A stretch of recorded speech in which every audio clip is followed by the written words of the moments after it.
to continue discussing Oracle and its earnings as shares are now up about 21.5% on the heels of their earnings release. I'd like to welcome in our next guest, Logan Gilland from Jewel Financial. Logan, first I'd like to just start with some key takeaways as you're digesting the numbers. Yeah, I mean, it's all about the guidance. It's not even a question. I mean, they actually missed on their revenue numbers about in line with earnings, but the guidance was really, really strong, and they're showing the growth, and they're really showing the value that they have brought by going all in on AI. I mean, the biggest growth metric is that cloud and cloud infrastructure that they're building out for mega corporations, OpenAI being one of them.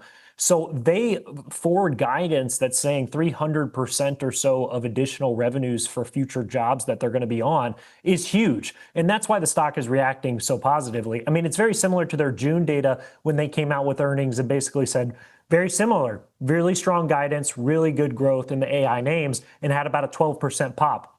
We'll see how the name kind of recovers and ends opening up tomorrow. I would not be a chaser of this stock. I think you're going to have opportunities to enter it. But I think it's fascinating when you're seeing such great numbers and guidance that's coming from a company like Oracle. We know anytime there's a big shift in the market, like AI, new leaders emerge. And I think this one is proving that it could be one of those leaders. Again, I wouldn't chase the stock. We never do. But it's one that's really interesting and continues to perform really, really well, earnings report after earnings report. And you mentioned the June report, and some similarities, but one huge, significant detail is the jump in RPO and their remaining performance obligations, up $455 billion. That was up from $138 billion at the end of the previous quarter. I was just looking at year over year, up from $99 billion, signing that massive OpenAI deal, also saying that they signed 4 multi-billion-dollar contracts with 3 different customers. We know one of them is OpenAI. How important is that as well to this surge that we're seeing in share price? Yeah, I mean, that's what you're seeing is that guidance based on, hey, we're going to be doing these jobs and we've signed these amazing contracts that are moving forward. Now, we did get some news about that in the last couple of weeks, and obviously the stock has just performed excellently. But now we're getting a big pop knowing, hey, there's a lot of revenue coming down the pipe for this company, and it's going to be really, really strong moving forward.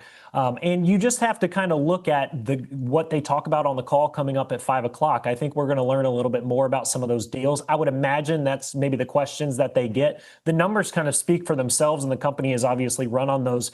But I think you might get a little bit more detailed questions about what those deals look like, which is going to be important for investors to evaluate a little bit further, because you don't know necessarily when that revenue is going to be recognized when you have numbers like that. But it's certainly very strong, and having that much growth year over year is remarkable. And it goes to show a company like Oracle that's now going all in on AI, it's seemingly paying off. And then you have Apple coming out with a call earlier today, and they don't hardly mention AI at all. So you're seeing some of these bigger players in the space, the ones that are really going heavily into the AI, at least for right now, it seems to be paying off.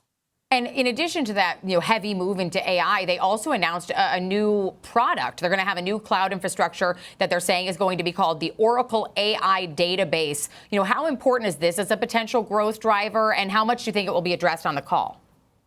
Yeah, I think they'll probably mention some brief versions of that. They'll probably focus on the new revenue that they're going to recognize in the coming quarters, but they'll definitely talk about it. It's similar to like a Meta release that we've seen recently, where they make a big deal of these new up-and-coming technologies. And that's really what's driving the company, is growth in those different areas and the AI support of that. I think what's going to be fascinating to see is when you have a company like this that's growing in AI, do we start getting a little bit of softening in the companies like Nvidia? When they came out with earnings reports, although they beat on the top and bottom, maybe didn't meet as much of the numbers on the back end that were the whisper numbers.